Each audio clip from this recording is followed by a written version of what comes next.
Alors ensuite il y a une salle en fait qui sert, c'est une salle à refroidissement. Donc on voit pas bien, si vous voulez voir mieux, il y a les photos. Moi je ne fais qu'expliquer aujourd'hui. Donc cette salle elle est un peu gelée, il y a du verglas, il y a des petits tas de neige congelés et tout. C'est parce que c'est la salle de refroidissement. Donc c'est un gros refroidisseur, voilà. Donc il y a un reshield pour pas que n'importe qui entre. Et en plus il y a des barrières parce que bon, si on tombe là, on se fait un peu cramer la peau par l'azote congelé ou liquide. Et donc ça voilà, une machine qui prend toute l'énergie de la base et qui la refroidit. Voilà, donc ça c'est la partie de la mine. Donc ils étaient, parce que cette mine est abandonnée, censés casser tout ce qui est pas des bijoux, mais voilà, ça ce sont des pierres précieuses qui trouvaient avant dans la montagne. Bon, on doit croire un peu comme la Moria dans Le Seigneur des Anneaux qu'elle a dû être abandonnée pour je ne sais quelle raison. Ça c'est un four crématoire donc là il y a des pièces un peu tout ce qui n'a pas été utilisé qui viennent de donc cette petite bouche là et qui sont transportées dans ce four pour être bah, cramés. Voilà. Donc sur les photos on voit beaucoup mieux, mais il y a beaucoup de rails, voilà, des grues, tout ce qui est utile dans une mine. Donc encore le couloir qu'on voyait pas tout à l'heure. Donc là il y a une chute d'égout parce que comme cette partie elle est vraiment abandonnée, ça c'est un ascenseur, mais comme vous pouvez vous en douter, les ascenseurs dans Star Wars ils sont normalement beaucoup plus, je sais pas, évolués et tout. En fait celui-là il est mécanique, il y a un gros moteur mécanique et tout. Ça c'est parce que c'est dans l'ancienne République et c'est même avant l'ancienne République, puisque moi là ma moque se situe dans l'ancienne République et ça elle date d'encore avant. Donc elle est inondée, voilà, il y a des égouts là qui se déversent, les murs sont pétés, il a dû y avoir déjà des combats, je sais pas, ça c'est l'eau. Et alors ici, on voit même que il y a une des plateformes qui est défoncée, voilà, c'est fait exprès. Et alors ici il y a un truc que je trouve très intéressant, c'est que au lieu de faire des poutres en métal, j'ai décidé de montrer le côté minéral de la construction. Et donc du coup toute cette partie elle repose sur de la terre empilée et tassée et maintenue par ces espèces de grilles là. Voilà. Et donc j'aime bien aussi cette partie parce que ça me fait penser à un peu à un hall de lancement de fusée. Alors là c'est pas lancement de fusée mais on contrôle le bon fonctionnement de l'ascenseur avec des voyants rouges ou bleus. Voilà. Ici, la roche qui fait le mouvement inverse de ce qu'elle fait devant, c'est-à-dire devant elle part en arrière et là elle part plutôt en avant. Ou le contraire, comme vous voulez. Alors, ensuite, donc ça encore un couloir. Donc là il y a un mec de l'Avox Squad qui est en train d'infiltrer la base. Il n'est pas le seul, hein, on en a vu d'autres voilà, qui sont un peu partout dans la base, qui essaient de récupérer Satellichan. Voilà, il y a des. En fait, cette passerelle, elle est soutenue et par en dessous et par au-dessus par ces grandes tiges. Voilà, petit transformateur, on ne sait pas si c'est une lumière, un petit générateur. Et en fait, ce qui est sympa, c'est que là, on voit soit le hall d'entrée comme ça, soit du hall d'entrée, on voit cette passerelle. Alors oui, vous allez me dire, le mec de la Vox Squad, il peut bien se faire repérer. Ouais, je sais, mais comme ils sont tous occupés, c'est pour ça que la base est un peu vide là, c'est parce qu'ils sont tous dehors à se faire canarder. Alors ça, c'est la bibliothèque site. Donc, prenez la bibliothèque qu'on voit dans le temple Jedi, vous remplacez toutes les briques bleues par des briques rouges, et on a une bibliothèque site. Et oui, parce que les sites, ils emboîtent les méchants, c'est pas forcément des ignares pas cultivés, hein. Ils se cultivent, ils regardent, je sais pas, des bouquins, des trucs d'holodata. Alors j'ai voulu faire un holocron géant, j'ai pas réussi. Voilà, c'est le seul défi technique que je m'étais lancé, que je n'ai pas réussi à relever. C'est un peu chiant, mais bon. Voilà. Donc là, il y a un grand feu dans l'entrée pour montrer la puissance de l'Empire. Voilà, avec un espèce de tapis. À l'intérieur, donc là, on le voit pas sur les photos parce que je l'ai fait entre temps. Il y a des tiles Dark Tan et Tan, voilà, plus des plates gris foncé pour qu'ils puissent marcher. Et alors ça, c'est un petit ordinateur de recherche qui permet aux personnages de lancer une recherche quand ils veulent savoir où se trouve ce qu'ils cherchent. Voilà. Donc là encore un couloir, c'est pas très intéressant à expliquer, hein, juste il donne sur la bibliothèque de données qui est derrière. Et alors ça, c'est la salle des nucléaires, donc c'est ça qui produit l'énergie de la base. Donc c'est encore refroidi par ce ventilo. Et donc bon, il y a les LED, là on est en journée, donc bon, voilà. Alors faut pas trop rester dans cette salle parce qu'elle est radioactive. On voit même le petit décal radioactif qui a été abîmé par la radioactivité justement. Donc là il y a une petite trappe pour cacher les câbles. Et même, je vais vous montrer un petit truc. Il y a même des vrais câbles en dessous. Ce sont les câbles de mes LED. Eh oui. Car pour faire plus vrai, il faut faire du faux en vrai et du vrai en faux. Bref, ça ne veut rien dire. On voit des caisses qui sont ici, voilà, le mur assez détaillé. Bon, on va passer à l'étage du dessus. Alors l'étage du dessus. L'étage du dessus, assez intéressant. Cette partie-là, en fait, qui est toute noire, vous pouvez vous demander ce que c'est. C'est tout simplement un mur de basalte, puisque comme cette montagne, elle est quand même volcanique, eh bien, vous savez que la lave, quand elle refroidit, ça devient de la roche noire qui s'appelle du basalte. Donc voilà, un petit cours de biologie dans les mocs de 98 CSI, ça ne fait toujours pas de mal. Hein.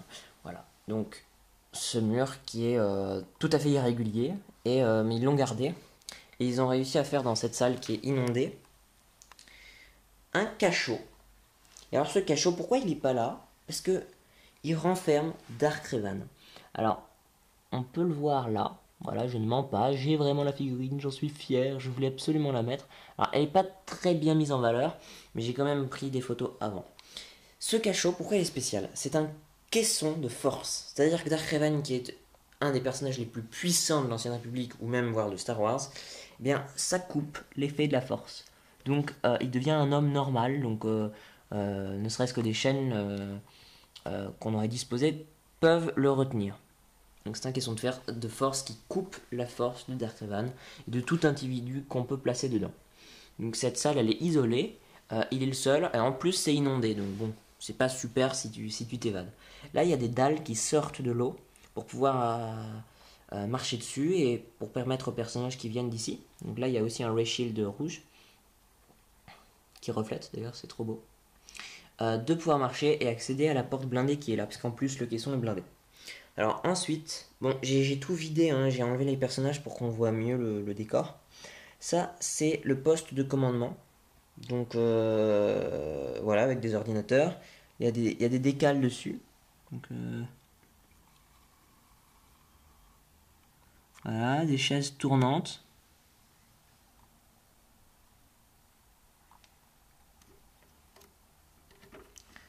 Voilà, voilà. Alors là, au-dessus, c'est encore un projecteur d'hologramme qui se projette ici, sur une petite table centrale. Donc en fait, l'hologramme est au milieu, il est entre les deux pièces. Encore un étendard de l'Ancienne République. On voit toujours mieux sur les photos, hein, comme je vous le dis. Encore un poste. Et là, ce qu'on ne voit pas forcément très bien, c'est que de là à là, il y a des plaques en verre donc, qui peuvent afficher des données. Alors ici, il y a un petit escalier en biais, comme ça, j'aime bien. Ça, encore un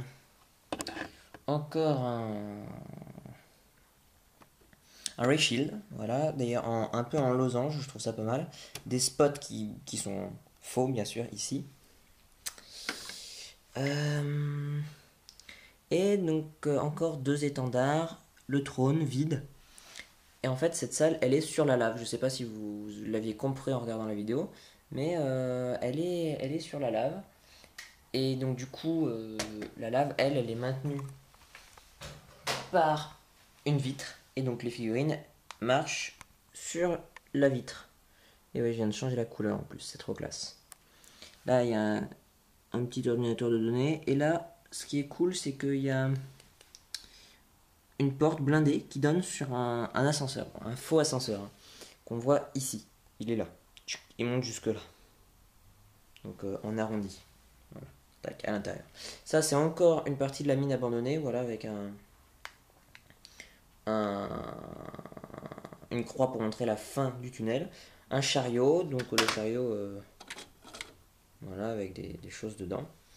La grande porte qu'on voyait tout à l'heure. Là, ce sont des stores blindés en métal. Et qui donnent sur ça qu'on a déjà vu tout à l'heure. Donc, je vais passer ensuite à la dernière partie. Là, qu'est-ce qu'on voit? Eh bien, c'est tout simplement la lave. C'est pas cool, ça, hein? Donc, ce qui se passe là, c'est que l'ascenseur, il arrive ici. C'est une aire de chargement avec des missiles, des caisses, des speeders de l'ancienne République. Ensuite, ça, c'est l'armerie avec des armes qui pendent du plafond, des grenades, des armes, un système que j'ai inventé. Donc, voilà, vous avez compris comment ça marche. Tac, tac, tac, tac, tac, tac, tac. La cantine, avec un distributeur de boissons intégré dans le mur.